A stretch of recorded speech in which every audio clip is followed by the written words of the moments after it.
인터뷰. 모두를 위한, 모두를 향한, 모두의 궁금증 훅 인터뷰. 30년 경력의 기자가 자성의 목소리를 냈습니다. 검찰 받아쓰기 했다. 광고 거래 있었다. 접대부 골프도 있었다. 언론계 잘못된 관행을 고발했습니다. 나도 한때 공범이었다고 고백하기도 했습니다. 그러면서 언론 개혁을 해야 되는데 이 방향은 두 가지 축을 넘어서야 된다고 했습니다. 검찰과 삼성입니다. 그 진솔한 고백 직접 들어보겠습니다. 이소룡 작가님 모셨습니다. 안녕하세요. 네, 안녕하세요. 네, 기자님이신데 필명이네요. 이소룡 작가님. 네. 기자 생활을 몇 년 하셨죠? 예, 뭐 30년 가까이 한 것 같습니다. 뭐 한 28년. 예. 예. 나도 한때 공범이었다는 그 도발적인 제목의 책을 내셨어요. 어떻게 준비하시게 된 겁니까? 사실은 이제 기자 생활 이제 막바지에 가면서 네. 언론 문제에 대해서 사실 그 동안에 또 재직 시에도 계속 문제 의식을 갖고 있었기 때문에 네. 언젠가 한번 언론 문제를 좀 정리를 해봐야겠다 그런 네. 생각을 갖고 있었는데 지난해 그 이제 조국 수사, 예. 이른바 조국 사태 그 전개 과정을 지켜보면서 제가 평소 그 문제 의식을 갖고 있던 검찰과 언론 문제가 결정적으로 아주 결합된 형태로 문제가 드러났다고 보고 검찰과 언론이 어떻게 결합이에요? 흔히 얘기하는 이제 유착이라고 뭐 이렇게 볼 수도 있는 문제인데 저는 이제 그 검찰 권력과 언론 권력의 결합이라고 보거든요. 네. 그래서 어쨌든 조국 사태에 대한 검찰 수사와 그것에 대한 언론 보도 네. 이것을 지켜보면서 책의 어떤 그 이제 전체적인 방향을 잡았습니다. 네. 이소룡이란 필명으로 책을 냈어요. 내용은 굉장히 진솔하고 적나라한데 필명을 내셨어요. 약간 뭐 좀 두려운 게 있나요? 뭐 그런 건 아니고요. 예. 책 내용 보시면 네. 거의 두려움 없이 썼고요. 네, 그러게요. 내용은 네. 그런데 왜 이소룡이냐고요? 뭐 이게 이제 사람 그 합리화의 동물인데 네. 의미를 이제 부여하자면 네. 그 제가 이제 기자 XXX로서 활동했던 부분, 네. 제가 과거에 어떤 그 몸담았던 부분에 대한 그 비판이기 때문에 네. 그 과거의 기자 누구누구에 대한 비판을 그대로 그 제 이름을 유지하면서 예. 비판한다는 좀 온전하지 못하고 좀 도리도 아니다. 네. 그래서 조금 더 객관적인 입장에서 비판을 하겠다. 예. 제 3자로서 그런 의미도 있고 또 이소룡의 어떤 그 이미지가 있잖아요. 네. 그러면 이제 필명을 정할 건데 제가 이제 뭐 완전히 뭔가 감추려고 했다면 뭐 주소연 뭐 이런 식으로 네. 뭐 이렇게 좀 바꿀 수 있겠죠. 그럴듯한 이름을. 근데 이소룡 이렇게 바꾼 건 나름 그 상징성이 있는 거거든요. 그래서 실제로 이제 제가 그 과거에 이제 뭐 종교단체를 한번 뒤집는 기사를 썼다가 그 신도들의 협박, 뭐 살해 위협 이런 걸로 이제 한번 가족과 함께 도피 생활을 한 적이 있는데 경찰과 그 회사에서 이제 권유를 해서 그때 이제 제가 그 한 열흘간 산속에서 이제 은신 생활을 했는데 그때 유일하게 제가 가져갔던 것이 이제 그 가족을 지키기 위해서 가져갔던 것이 바로 이소룡이 즐겨 쓰던 쌍절곤이었어요. 아, 네. 예. 뭐 그런 의미도 좀 담고 있다고 네. 보시면 되겠습니다. 의미가 담겨 있는데 그렇게 크진 않은 것 같아요. 네. 자, 책에는 언론계의 잘못된 관행 적나라하게 묘사되어 있습니다. 검찰 받아쓰기 심한가요? 예, 제가 보기에는 좀 심하네요. 네. 그다음에 기사 광고 거래, 네. 접대 골프는 좀 많이 받으신 거 아닙니까? 예, 저도 많이 했어요. 간부가 된 이후로. 네. 예, 평기자 시절에는 저도 이런 것을 비판하고 했던 사람인데 네. 딱 이제 제가 못 남았던 그런 거대 언론사에서 이제 차장이 되고 나서 네. 위에서 이제 선배 간부들이 이제 간부가 됐으니까 네. 골프를 우선 배워야 된다. 네. 그래서 이게 단순히 뭐 이제 친목도 뭐 이런 걸 넘어서 그 기업과의 어떤 교류, 예. 그다음에 그 어떤 뭐랄까 업무 협조, 네. 뭐 이런 여러 가지 차원. 그래서 결국은 경영과 관련된 그런 여러 가지로 이제 이런 골프 이런 것들이 도움이 된다. 예. 그렇게 해서 골프를 하게 됐고, 근데 이제 그 저도 모르게 이제 그 세계를 이제 접하게 됐는데 네. 하다 보니까 이것이 이게 오래된 관행이구나. 예. 그래서 언론사 간부들과 기업 간부들의 그 의례적인 연례적인 골프 회동 흔히 말하는 게 이게 이제 접대 골프죠. 왜냐하면 예, 예. 이 언론사 쪽에서는 돈을 한 푼도 거의 뭐 안 내니까 예. 저쪽에서 다 비용 부담을 하고 예. 이게 이제 뭐 대가성은 모르겠어요. 저 같은 경우는 대가성이 있는 그런 행위였다고는 안 보는데 직무 관련성 면에서는 뭐 그건 피할 수가 없다고 봐야겠죠. 네. 검찰 취재 오래 하셨는데 검찰과의 유착, 검찰한테 받는 정보 달콤하지 않습니까? 그래서 어쩔 수 없이 그 언론이 검찰하고 결탁하는 경우를 너무 많이 봤을 텐데 실제 많이 보셨잖아요. 아, 그럼요. 예. 뭐 조금만 뭐 관심 있게 보면 네. 예. 뭐 피부로 느낄 수 있는 문제고 실제로 또 주 기자나 저같이 언론 현장에 있었던 사람들은 네. 예.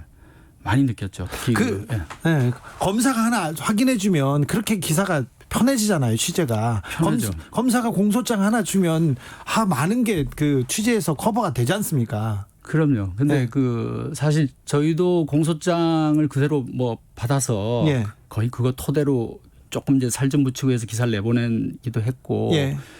근데 이제 지나고서 이렇게 보면 또 특히 작년 이제 사례를 들면 네. 이게 너무나 무비판적인 그냥 일방적인 수용이구나. 네. 예. 검찰에서 알려줬다고 해서 이게 사실이 아닌데 그냥 검찰에서 한마디 하면 가져다 그냥 쓰지 않습니까? 그것도 대서특필하지 않습니까? 그게 이제 그 어떤 구조적인 문제도 있는데요. 네. 그러니까 이제 미국의 뉴욕타임즈 같은 경우에는 이제 그 취재 원칙 중에 하나, 편집 원칙 중에 하나가 그 책임 있는 그 정부 당국자, 예. 그 어떤 확인을 거친 보도는 그 무조건 이제 공정한 보도를 일단 간주하는 경향이 있거든요. 네. 이제 우리나라에서 이제 검찰이 상당히 힘이 센 기관이란 말이죠. 예. 그래서 또 막강한 정보를 가지고 있고, 그러니까 기자들 입장에서는 어떻게 보면 가장 그 공신력, 확신을 가질 수 있는 그런 취재원이라고 보시는 거죠. 예. 그러니까 검찰이 던져주는 정보, 또 검사가 개별적으로 알려주는 정보는 이건 그냥 그대로 날 것 그대로 삼켜도 뭐 더 확인하거나 뭐 어디 뭐 더 조사하고 할 필요도 없이 그대로 삼켜도 아무 탈이 없다라는 인식이 팽배해 있는 거죠. 예. 네. 그것이 이제 그 매개체가 되는 것이 또 직접적으로 이제 뭐 이따가 다시 얘기할 기회가 있을 출입 기자단, 네. 그 기자실의 문제가 있는 네. 거고. 네. 검찰과 이 언론의 유착 그건 굉장히 그 폐해는 큽니다. 여러 번 느꼈는데도 이게 깨지지 않습니다. 그 카르텔이 검찰과 언론의 카르텔 이걸 깨려면 가장 효과적인 방법이 뭘까요? 그러니까 방법론으로는 일단 제가 보기에는 그 출입 기자실을 네. 폐쇄하는 문제를 진짜 검토를 해봐야 된다고 봐요. 이번에 이제 검찰 개혁, 언론 개혁을 이제 같이 논의를 하고 있는데 네. 두 가지가 두 개혁을 같이 논의할 수 있는 어떤 그 교집합적인 지점이 있다면 바로 이 기자실 문제가 아닐까. 여기서 너무나 배타적인 어떤 그런 정보 권력의 공유가 이루어지고 그것이 같은 언론사 간에도 어떤 그 위화감을 조성하고 또 그 피해는 결국은 기자실의 그런 어떤 일방적인 정보 검찰로부터 이런 것들이 그대로 기사화되는 경우에 검찰의 어떤 이익을 대변하고 그 피해는 그러면 결국 국민이 보는 거거든요. 네, 그게 고스란히 드러나고 있지 않습니까? 그렇죠. 그런데 저도 출입 기자실 기자단 폐쇄 이 정도는 해야 된다고 생각합니다. 그런데 언론에서 이 오랜 공생관계를 스스로 깨지 않으려고 합니다. 검찰도 그렇고요. 검찰은 언론을 이용하고 언론도 검찰한테 편하게 받았으니까. 그런데 우리 기자들이 이런 자성의 목소리 안 나옵니다. KBS에서는 기자실 검찰 출입 기자단을 없애겠다고 얘기했는데 나머지 기자들이 지금 버티고 있어서 이 기자단이 지금 그 기자단이 아직도 견고하게 그 힘을 갖고 있습니다. 요거를 바꿀 수 있는 무슨 방법이 없을까요? 노무현 정부 때 우리가 그 실패했던 경험이 있잖아요. 예. 그때도 이제 기자실을 폐쇄한다고 그때는 검찰뿐만이 아니고 정부 각 기관의 네. 기자실에서 뉴스 브리핑 룸 형태로 그때 모든 방송국 그리고 한겨레 경향까지 다 반대하고 엄청나게 비판했었죠. 그러니까요. 그게 이제 결국은 그 언론의 이기주의인데 자사 편의주의고 네. 이게 이제 사실은 기관 입장에서도 그게 이제 편하단 말이죠. 모든 기자를 상대하는 것보다 예. 여러 언론사를 상대하는 것보다 자 대표적으로 우리가 이렇게 딱 선정해 놓은 이 언론사들 너희들한테만 이렇게 주고 그럼 이 사람들이 열심히 보도를 해준단 말이죠. 그러니까 요 이제 틀을 깨야 되는데 그러려면 제가 보기에는 이건 뭐 조금 원론적인 얘기입니다만 언론이 스스로 내려놔야 돼요. 특혜와 특권 의식. 네. 아니 언론이 안 내려놓죠 그거를. 아니 내려놔야죠. 그죠? 놔야 되는데 안 내려놓죠. 이거를 이제 사실 강제로 너 내놔 이렇게 할 수는 없는데 예. 그러면 젊은 기자들이 뭐 이번에 이제 채널A 사태가 지금 앞으로 이제 회사 내부에서 어떻게 전개될지 모르겠는데 여러 가지 뭐 비판도 나오지만 자성의 목소리도 나오고 있거든요. 네. 그리고 주 기자가 보기에는 그 뭐 채널A에서 내놓은 진상 보고서라는 게 뭐 예. 별로 진정성이 없어 보일지 모르겠지만 네. 저거 이제 액면 그대로 봤을 때는 핵심을 담고 있어요. 그게 뭐냐면 검찰 출입이 검찰 보도 시스템의 문제를 개선하겠다고 돼 있어요. 네. 그다음에 그간의 검찰의 설명에만 의존해온 관행을 탈피하고 특히 대형 네. 수사 진행 상황에서 피의자의 주장도 반영하겠다. 이런 것들이 들어가 있어요. 들어가 있는데 네. 그 회사는 말만 그렇게 하는 거 아니에요? 지금 위기에 아니 봉착하니까? 특정 회사의 뭐 그런 문제로 볼 것이 아니라 네. 제가 보기에는 만약에 이제 그런 문제 의식을 갖고 있다면 네. 지금 언론이 가야 될 방향이 아닌가 뭐 부분적이긴 하도 네. 예, 방향은 저는 옳다고 봤습니다. 자, 검찰과 언론의 이 유착 관계, 그 언론의 고질적인 문제인데 또 문제가 하나 있는데 이소룡 기자께서도 이소룡 작가님도 지적했습니다. 삼성. 진정 두려운 존재는 삼성이었다. 이 삼성의 재벌 권력에 꼼짝 못하는 그 언론 기자 생활하면서 여러 번 접하셨을 거 아니에요? 예, 뭐 사실 뭐 이 분야에는 주 기자가 독보적인데 제가 뭐 얘기하는 건 사실 아니, 뭐, 그렇지 않는데 회사에서 예. 삼성 기사를 잘 못 쓰지 않습니까? 쓰는 경우도 있었어요? 그러니까 그런 면에서 제가 조금 이제 쓰셨죠? 좀 차별화가 됐고, 네, 많이 쓰셨죠. 뭐 그런데 그것 때문에 또 많이 좀 안에서 좀 힘든 부분도 있었고. 삼성 기사를 쓰면 그 위에서 어떻게 반응합니까? 일단은 그 기획 자체가 사실 쉽지가 않고, 예. 그다음에 저 같은 경우는 이제 뭐 여러 번 부딪힌 경우가 있는데, 뭐 일단 이 데스킹의 명목으로 그 압력이 좀 이제 세게 들어오죠. 예. 뭐 그래서 이래저래 어떻게 보면은 그 순화된 형태로 나가더라도 네. 그렇게 하거나 또는 뭐 이제 저도 겪은 바지만 심지어는 아예 통으로 그냥 갑자기 기사가 날아간 경우 일단 나갔던 기사가 네, 그 자리 광고로 채우고요. 뭐 그런 저도 뭐 광고로 채운지 잘 모르겠습니다. 어쨌든 그런 경험도 있고 그 정도로 삼성의 힘이라는 건 사실 뭐 이런 특정 언론의 문제가 아니고 대한민국 언론의 모든 그 언론사에 해당되는 문제, 어떤 재벌 권력의 정점이잖아요. 네. 그리고 또 실제로 언론사에 엄청난 그 영향력, 도움을 그 경영적인 차원에서 도움을 주고 있고요. 예. 이런 부분들이 언론사로서 현실적으로 그 무시할 수 없는 부분들이기 때문에 삼성에 대해서는 계속 어떻게 보면 의존적일 수밖에 없고 또 삼성에 관련된 문제, 이번에 뭐 이재용 부회장 문제도 있었지만 아무래도 좀 우호적이고 예. 또는 옹호적인 또는 방어적인 어떤 그런 걸 좀 보도 행태를 보여주고 삼성 기사를 사실은 한두 해 전만 해도 거의 쓰질 못했잖아요. 이재용 부회장 관련된 직접적인 기사는 거의 못 썼지 않습니까? 그렇죠. 그런 언론사가 많죠. 아니 그러니까 저도 어떻게 보면 회사 안에서 그런 금기를 건드린 거거든요. 네. 그러니까 뭐 주 기자가 옛날에 많이 깊이 관여했던 그 김용철 사태 때도 예. 어떻게 보면 제가 회사에서 그 공개적으로 좀 항의 같은 이런 막 글을 띄우고. 네, 우리도 보도해야 된다. 네, 말하자면 뭐 하냐 지금 세상이 난리인데. 예. 왜 보도 안 하죠? 다른 언론사 다 열심히 보도하는데. 예. 한두 군데가 열심히 안 한 데가 있거든요. 뭐 예. 예를 들면 이제 그런 문제. 그러면 그 회사 내부에서 뭐라고 합니까? 아니 뭐 싫어하죠. 그리고 도대체 쟤 왜 저러냐. 네. 네. 뭐 예. 밖에 불려나가가지고 도대체 왜 그러니 뭐 이제 이런 거 뭐 그래서 그런데 어쨌든 그래도 저는 그래도 뭐 그렇게 부딪혀서 또 제 뜻을 이룬 경우도 있고 예. 이제 뒤로 가서 제가 이제 좀 조금 간부가 돼서는 사실 이제 여러 가지로 좀 그 압력의 문제가 또 이 차원이 좀 또 달라져서 네.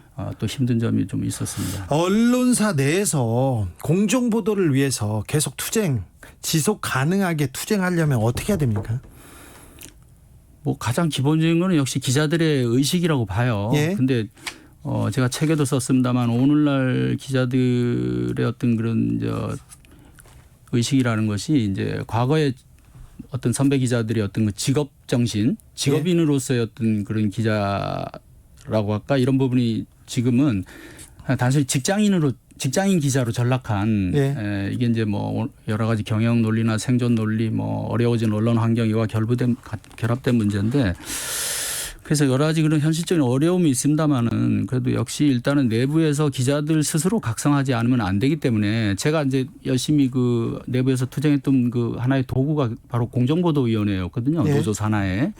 이 공보위에서 그나마 그래도 목소리를 내고 회사의 여러 가지 좀 편파적인 보도, 정파성이 그 찌든 보도 이런 것들에 대해서 끊임없이 그래도 견제하고 비판하는 목소리를 내고 했었거든요. 근데 그 기자들 스스로 자성의 목소리 나오지 않아요. 점점 더 그 자성의 목소리가 사라지는 것 같아서 우려됩니다. 그 자성의 목소리, 비판의 목소리를 내면 그 이제 힘들어지니까. 그래도 해야죠. 어디 이렇게 자꾸 이제 반직으로 빠지고, 네. 뭐 취재하지 마라, 뭐 이러니까. 그래도 해야죠. 후배들한테 한마디 하세요. 그래도 해야 된다고. 그러니까 제가 지금 뭐 어떤 언론 개혁을 뭐 이렇게 막 지금 떠든다고 해서 거기에 뭐 지금 부하 내동해가지고 저 자신이 역시 그런 어떤 철저하게 그런 부분에서 기자 정신이나 이런 것들이 뭐 그렇게 대단했던 사람도 아니고 그래서 제가 무슨 막 탈레반식으로 이렇게 막 철저한 언론 개혁 막 이렇게 얘기를 못 해요 제가. 그래도 그건 현실성도 없어요 실제로. 알겠어요. 여기서는 언론 개혁을 위해서 부르짖어야죠. 그래도. 그러니까 결국은 오늘날 언론의 위기가 이제 보도 위기와 경영의 위기인데 이런 경영 논리를 일정 부분 이제 인정을 하더라도 우리가 그 전통적인 언론 윤리 그다음에 기자 정신은 계속 좀 끊임없이 그 같이 가야 되지 않냐. 그리고 직업인 기자로서의 소명감, 최소한의 소명감. 이것이 있을 때 어떻게 보면은 다시 언론이 좀 다시 좀 국민의 사랑을 좀 받을 수 있고. 그리고 이 사회에서 중요한 역할을 하죠. 중요한 신뢰를 역할을 회복해서. 하고. 여기까지 들을까요? 지금까지 이소룡 씨 함께했습니다. 감사합니다. 네, 감사합니다.